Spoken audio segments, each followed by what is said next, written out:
disebabkan oleh virus variola pernah menjadi pandemik yang mematikan dalam sejarah.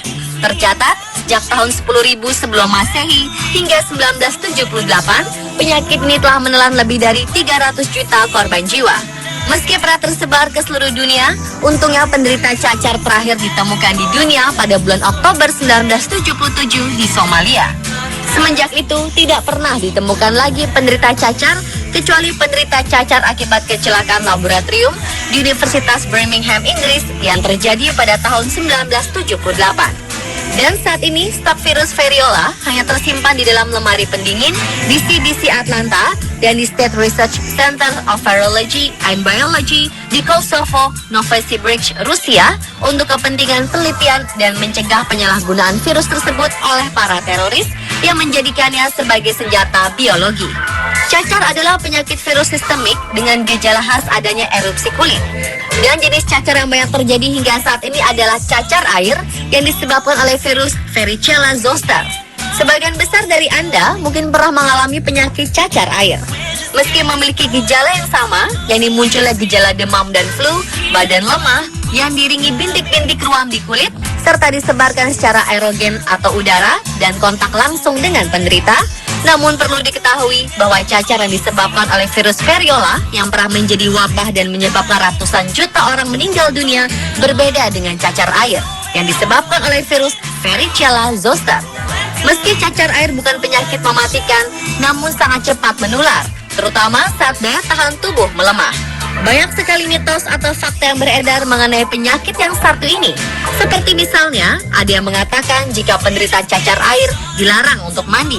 Namun sebagian lagi mengatakan jika penderita cacar air harus mandi. Lalu ada juga yang mengatakan jika cacar air hanya menimpa seseorang sekali dalam seumur hidup dan masih banyak lagi.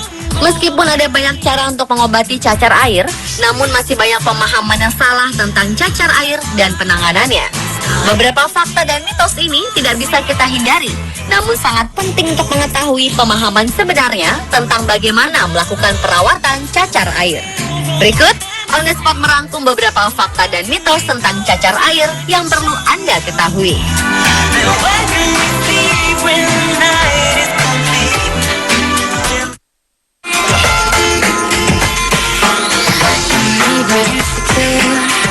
Yang pertama adalah anggapan bahwa penderita cacar air dilarang untuk mandi karena akan membuat virus semakin menyebar. Larangan bahwa penderita cacar air tidak boleh mandi biasanya ditujukan ketika cacar mulai pecah. Padahal yang benar justru sebaliknya. Ketika cacar air mulai pecah, penderita dianjurkan untuk mandi demi menjaga tubuh tetap terjaga kebersihannya dan terhindar dari rasa gatal. Sebab gelembung berisi nanah yang pecah itu bisa menjadi tempat berkembang biak bakteri dan menimbulkan infeksi kulit. Mandi air hangat yang dicampur larutan antiseptik bisa menghindarkan kemungkinan ini dan membuat tubuh penderita cacar lebih segar.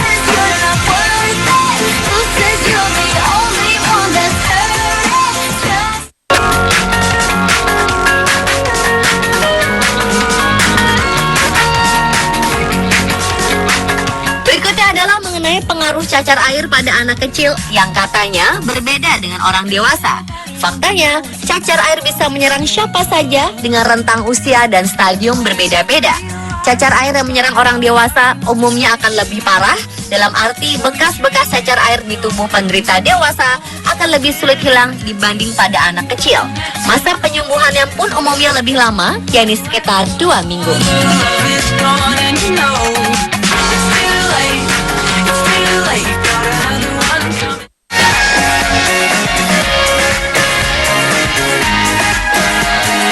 Lalu ada juga anggapan jika cacar air akan bertambah parah jika penderita terkena angin. Biasanya orang tua yang menyuruh anak yang terkena cacar air agar tidak angin-anginan atau banyak berada di luar ruangan. Yang benar adalah penderita cacar air memang tidak disarankan untuk angin-anginan atau banyak berada di luar ruangan.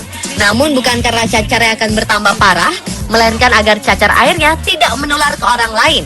Hal ini dikarenakan cara penyebaran virus cacar air adalah melalui udara, termasuk angin.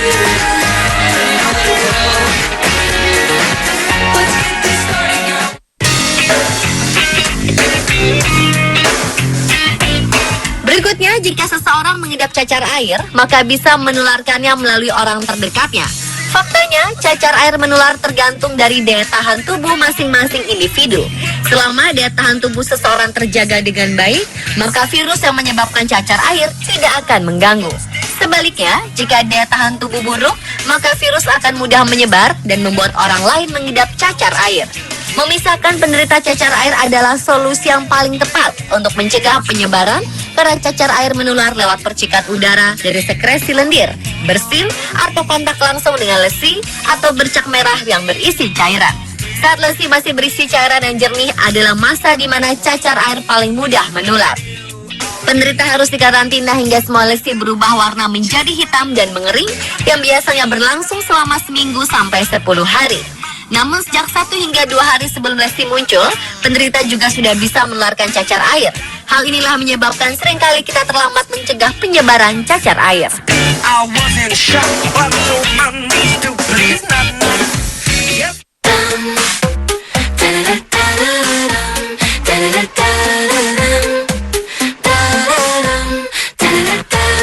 Ini adalah anggapan yang paling sering kita dengar mengenai cacar air, yakni bahwa cacar air hanya bisa menimpa seseorang sekali dalam seumur hidup. Benarkah demikian? Faktanya, secara umum seseorang memang hanya akan menderita cacar air sekali seumur hidup karena ketika pertama kali terkena cacar air, tubuh sudah membentuk sistem kekebalan dari virus tersebut. Ketika virus cacar air kembali datang, tubuh sudah siap sehingga dapat langsung dirusak oleh sistem pertahanan tubuh. Namun belakangan mulai marak penderitaan terkena cacar air secara berulang lebih dari 1 kali atau kembali tertular setelah beberapa tahun. Memang tidak tertutup kemungkinan ada orang yang menderita cacar air lebih dari sekali, apalagi saat orang tersebut memiliki daya tahan tubuh yang lemah atau sedang mengalami penyakit berat lainnya. Namun kasus ini jarang terjadi dan hanya menimpa segelintir orang saja.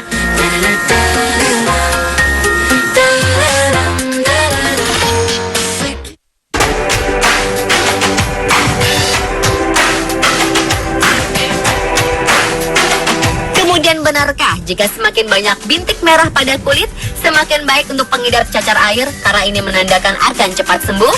Faktanya, hal tersebut tidaklah benar. Karena jumlah bintik merah cacar air bergantung pada kekebalan tubuh dan seberapa cepat vaksin diberikan. Semakin kuat kekebalan tubuh dan semakin cepat diberikan vaksin cacar airlah yang menentukan jumlah banyaknya bintik pada kulit.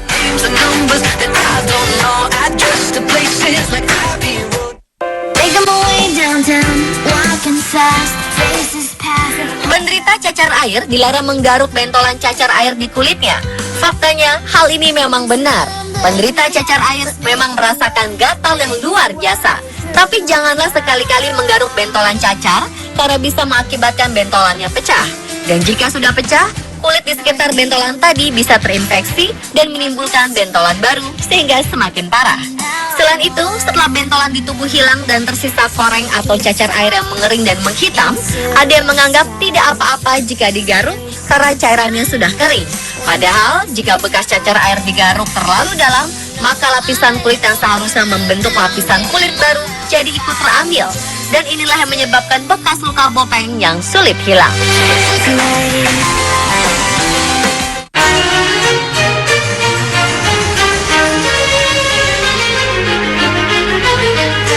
Berikutnya adalah cacar air banyak terjadi di pergantian musim. Hal ini merupakan fakta. Pada pergantian musim, yakni dari musim kemarau ke musim hujan dan sebaliknya, sangat berpotensi menyebabkan terjadinya wabah cacar air. Sebab kelembapan udara yang lebih tinggi selama pergantian musim memberi kesempatan virus berkembang biak dengan subur, termasuk virus Varicella zoster penyebab cacar air. Terutama pada anak-anak. Di masa pancaroba, mereka lebih banyak meluangkan waktu di dalam ruangan dan bermain bersama anak lain sehingga lebih mudah terjangkit cacar air. Apalagi bila mereka belum pernah menderita cacar air sebelumnya atau belum mendapat vaksin cacar air.